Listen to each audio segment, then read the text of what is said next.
Salut, salut, et oui, Rebecca, toujours là pour notre défi, lecture de la Bible de l'aurore au crépuscule. C'est super que tu sois là, ne lâche pas, continue. Merci Seigneur encore pour tous ceux qui persévèrent, Seigneur, jusqu'à aujourd'hui, qui veulent vraiment atteindre le bout de ce défi ensemble, Seigneur. Vraiment, bénis-nous et aide-nous à pouvoir comprendre le passage du jour et viens nous parler encore personnellement à chacun aujourd'hui au nom de Jésus. Amen. Alors, on continue. Exode 32, verset 3. Aussitôt, tous se défirent des pendants d'or qui étaient à leurs oreilles et les apportèrent à Aaron. Celui-ci les reçut de leurs mains, façonna l'or au burin et en coula la statue d'un veau. Alors le peuple s'écria: Israël, voici tes dieux qui t'ont fait sortir d'Égypte. Voyant cela, Aaron construisit un autel devant le veau, puis il annonça à haute voix: Demain, il y aura une fête en l'honneur de l'Éternel. Le lendemain de bon matin, le peuple se mit à offrir des holocaustes et des sacrifices de paix. Ensuite, il s'assit pour manger et boire, puis il se leva pour se divertir. L'Éternel dit à Moïse: Va, redescends, car ton peuple que tu as fait sortir d'Égypte se conduit très mal. Ils se sont bien vite détournés de la voie que je leur avais indiquée. Ils se sont fabriqués un veau de métal fondu.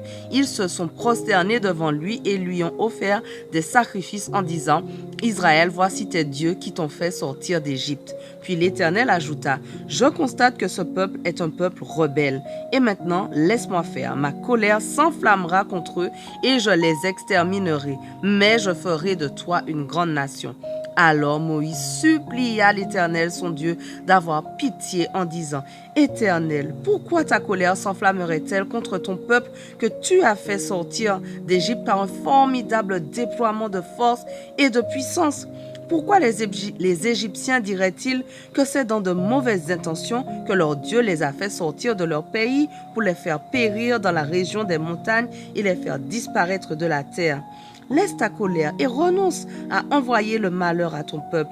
Souviens-toi d'Abraham, d'Isaac et d'Israël, tes serviteurs envers qui tu t'es engagé par serment en ton propre nom en leur déclarant: Je rendrai vos descendants aussi nombreux que les étoiles du ciel. Je leur donnerai tout ce pays dont j'ai parlé et ils le posséderont pour toujours.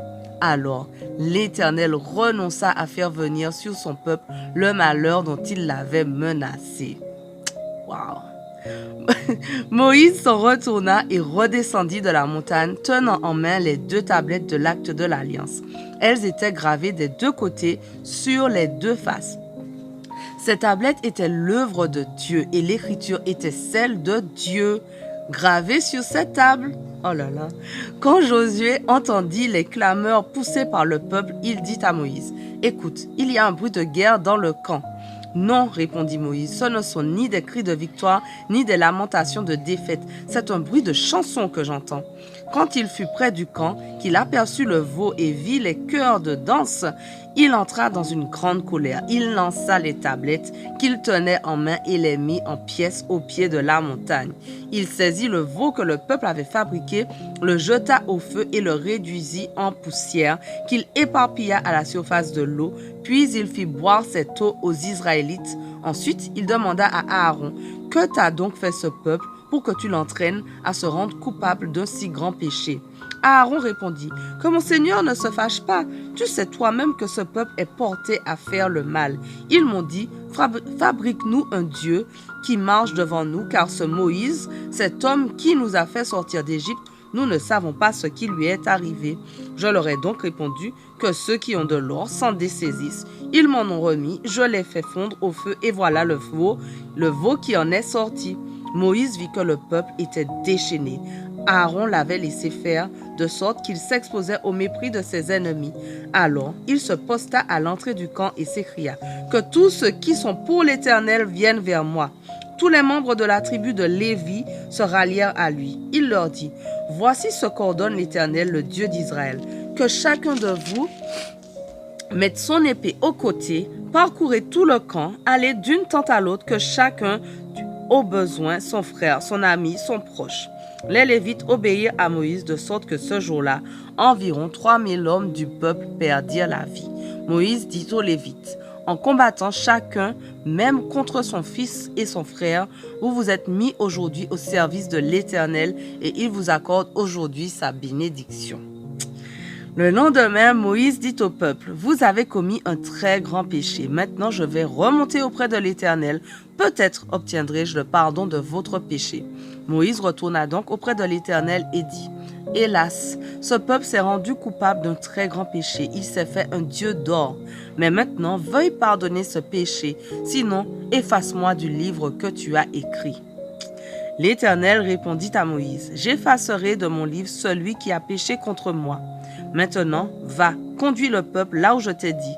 Mon ange marchera devant toi, mais au jour où j'interviendrai, je les châtierai de leur péché. » L'Éternel châtia le peuple à cause du veau d'or qu'il avait fait fabriquer par Aaron.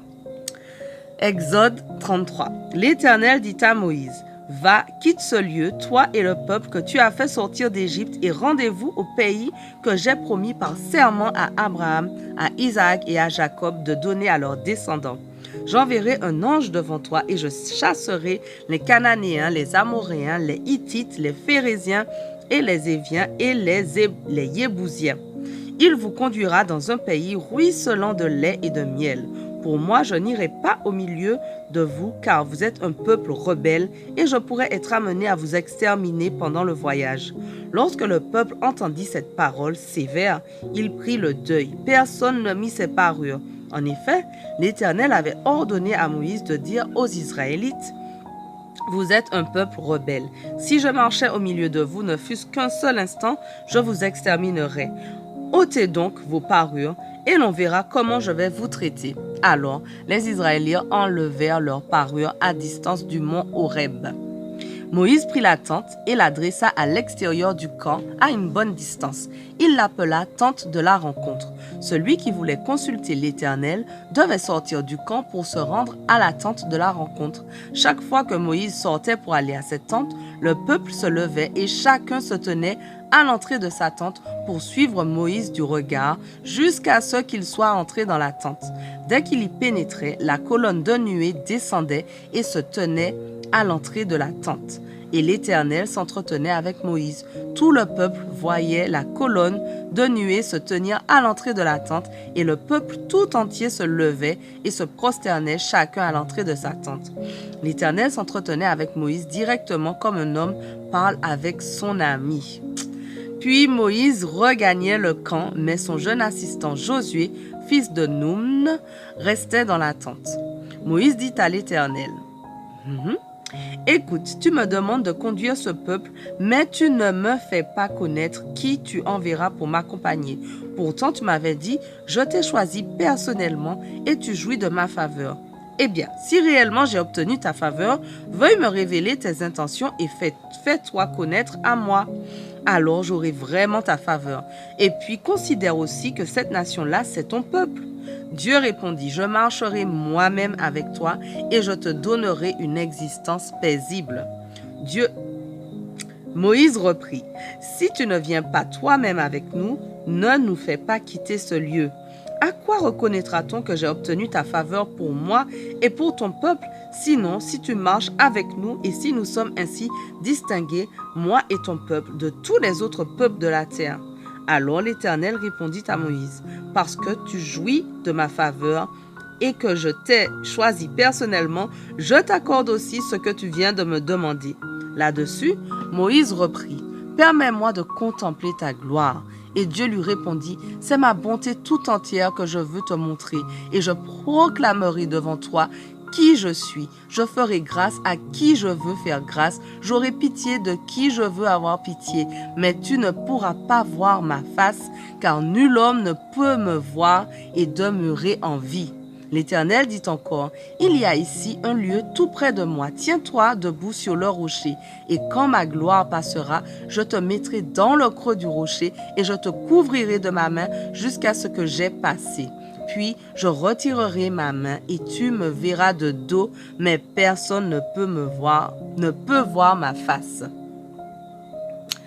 Ah, c'est intéressant, hein? Mais en tout cas, notre passage du jour touche à sa fin, mais on continue dès demain. Sois au rendez-vous, on ne lâche rien. Sois béni.